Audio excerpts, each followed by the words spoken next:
Alright, how's it going everybody? My name is Adam and welcome to my bonsai channel. This is my first video on this channel, and in this video today I'm going to be showing you guys how to bonsai for beginners.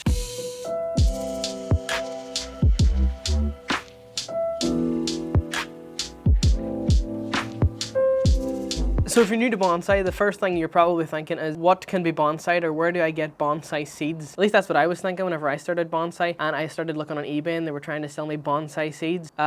They don't exist. Bonsai itself is just the practice of making large trees in miniature form. So any species can be bonsaied, and it's actually not as hard as you think. So I'm going to be working with this little young juniper here today. I got this last year for £3.45. This is just a little piece of garden center material. This is a Juniper Squamata, blue star juniper. Doesn't matter. It's a tree, and any tree can be bonsaied. So this is what we're going to be using. So whenever you go looking for bonsai material, you want to know what to look out for, because there's some trees that honestly you just look at and go, that's perfect for bonsai, and then there's some other trees that it might take a little bit longer in the process to develop into a bonsai. So this is a creeping plant, so this is sort of like, it grows down very low. It doesn't want to grow very tall unless you let it grow for a long period of time. But as they come, little junipers like this have a nice trunk line, as you can see in here. It's got a nice shape to it. I know that these branches are nice and long, so I can actually work with them. A tree like this one here, this is a larch, that if you try and bend it, you're probably going to break the tree. So I've just got myself something to work in here so I don't make a mess all over this table. But first thing you want to do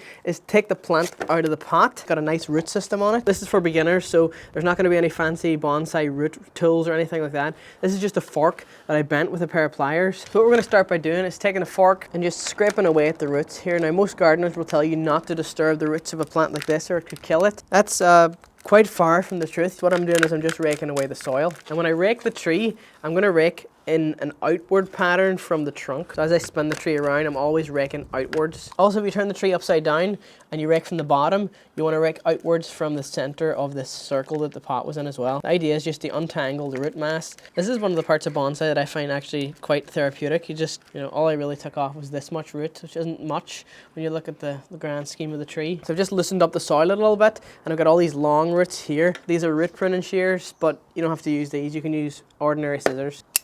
As long as they're nice and sharp, that's all that matters. So that's all I'm going to do there to that tree. That's all the soil that I removed here. You don't really need preparing with these kind of pots. It already has a wire mesh in the bottom. All I'm going to do is feed up some wire through the bottom. That's one piece of wire through the pot. And this is aluminium bonsai wire. So this is about maybe 2mm. Okay, so that's the pot prepared. So the bonsai soil that I use is a mix of akadama, pumice, and lava rock. There's actually no organic material. Some people like to mix in compost or pine bark. I've got none of that. It's just pure grit. Oh, there's the scoop. You always lose the scoop. The scoop's the one that always goes missing for me. I don't know why that is. You could just as easily use compost at home and your tree would probably survive okay in it. This is just optimum soil where the tree will thrive in it. Just going to sprinkle a little bit along the bottom. Tree goes in. Now I've mounded it up in the middle so that whenever you push it down, there's no air gaps underneath here. You just squish it down. I'm going to take these wires and just pull them over the top of the tree. So you want the wires to come nice and snug over the Japanese, they call this root flare at the top here, the nibari, which just means surface roots. We're going to cross the wires over and then give it a little twist. I'm going to do the same on this other side. Cross the wires over. Longer the wire, generally the easier this is here. I'm going to get the wire cutters and make this shorter now that it's twisted.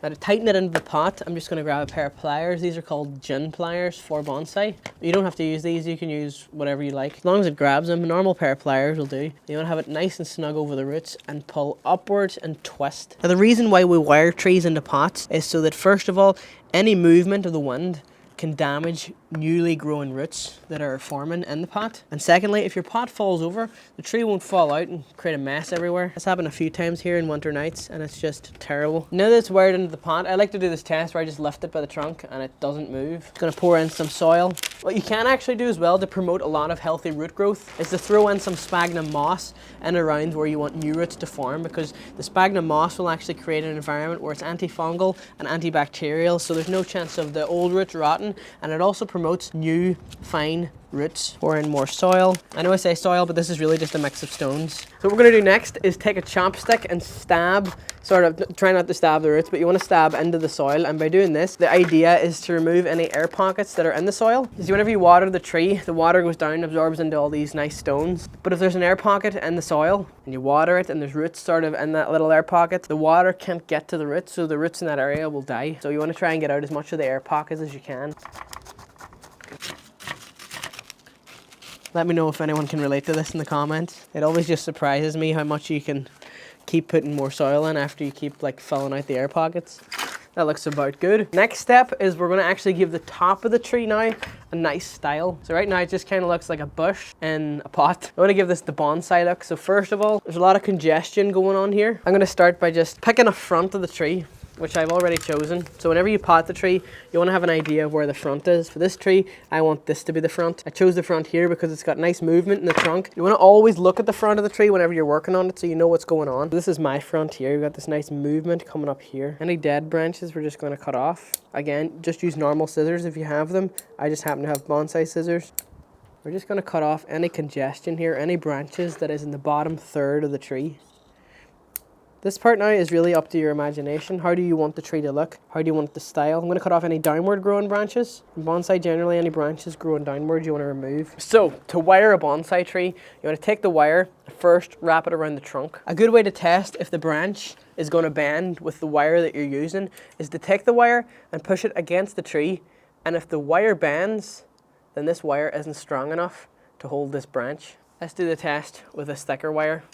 If I push it here, it pushes the tree. That means this wire is the right gauge of wire. So we're gonna take the wire and stab it down into the soil to create an anchor.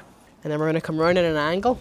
And you want each wrap of the wire to be nice in 45-degree angles. Now, as I can see here, as you go along on your wire, and you're gonna see some branches that are gonna be in your way. I'm gonna get rid of that one. All I'm doing right now is putting wire on the tree. I'm not doing any styling yet. This is just how to apply wire. I'll be honest, this species of tree isn't my favorite to work on because it's so spiky. If you make a mistake in your wiring, don't be afraid of unwiring it and going back and fixing whatever was in your way. All a learning process. And there's no real right way to do bonsai either. People say they have this way and this is the right way or whatever. Whatever way works for you, because people are in different variables, different climates, different scenarios. So do what works for you best. That's nice and wired now. To get to the end of the branch here, I'm just going to cut that off. So that's the trunk wired. Next, we're going to wire the branches. So there's a branch coming off here on this side of the tree, and then there's a branch back here. So we're going to do a thing called the 2-branch principle, and that's basically where you use one piece of wire to wire 2 branches. So each branch is anchored to the other branch, and sort of place the wire in between where you want these 2 branches to go. Bring it up around, wire the first branch. Try not to trap the foliage in between the wiring.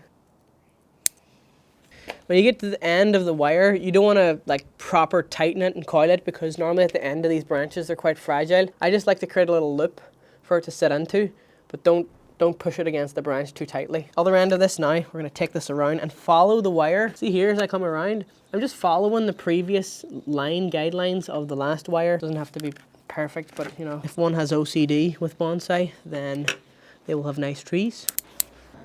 Or wire this branch. I'm going to do the same thing with these 2 branches. And any branches, you don't have to wire every single branch. Any branch that's too young like this one, you could hurt this branch trying to wire it. So just leave it. Maybe when it's a little bit older in a few years, you can come back and wire that one. I'm just going around the tree again, trying to keep the wiring as neat as I can. Here, there's quite a lot of branches coming from the one area. So I'm just going to cut off this one that's growing straight up. You can wire as quick or as slowly as you want, depending on how methodical you would like to be. I like to be very methodical in my wiring. So now as you can see, all of the branches are wired. This is all that I've removed from the tree. So this is the point now really where your own artistic vision comes into the idea. But there is a few principles that can help you along the way. So with bonsai, it's a good idea to have sort of like a triangular shape. If you look at all the older looking bonsais, they all have this conical bonsai shape. So I'm gonna start by bending some branches here. I like to create a lot of movement in branches, so the more bendy and twisty the branches are when a tree is young like this, the better when it's older. It will look really crazy looking. Twisting them, bending them. Oh my goodness, maybe you should do this with gloves because this is a really sharp and spiky tree. If anyone's ever worked with one of the trees, let me know in the comments because it's really spiky. So I'm just making lots of twists and bends and turns and back and forwards and up and downs and And that looks pretty good to me there. So all that's left to do, now that I have sort of the twisty, bendy branches, is just to take off these long shoots, because I feel like they don't really add to the tree. They just sort of make it look like a young plant. So see these pieces that wobble? I like to take them off. I can actually remove this entire branch because I don't need it. And then to fill that gap, see how there's like a gap here in the space of the tree? Just push a branch into it. Because it's all wired, you can control everything here. Yeah, take that one off too. Less is more, this kind of thing. All that's left to do now is give the tree a little watering.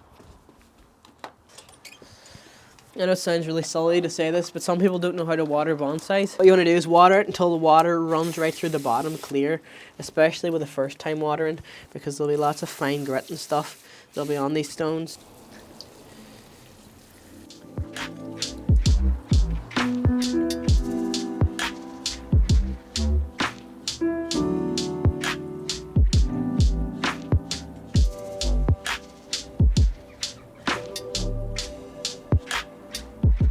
And there you have it. That is your finished bonsai. Of course, it's not finished. No bonsai is ever really finished. It's sort of just, you're forever maintaining it then from this point on and trying to build on that triangular shape. This is a little quick lesson on how to bonsai something for beginners. If you have any questions about, bonsai, leave them down in the comments. I'll try my best to answer them. And remember to subscribe and leave a like down below. Thanks for watching.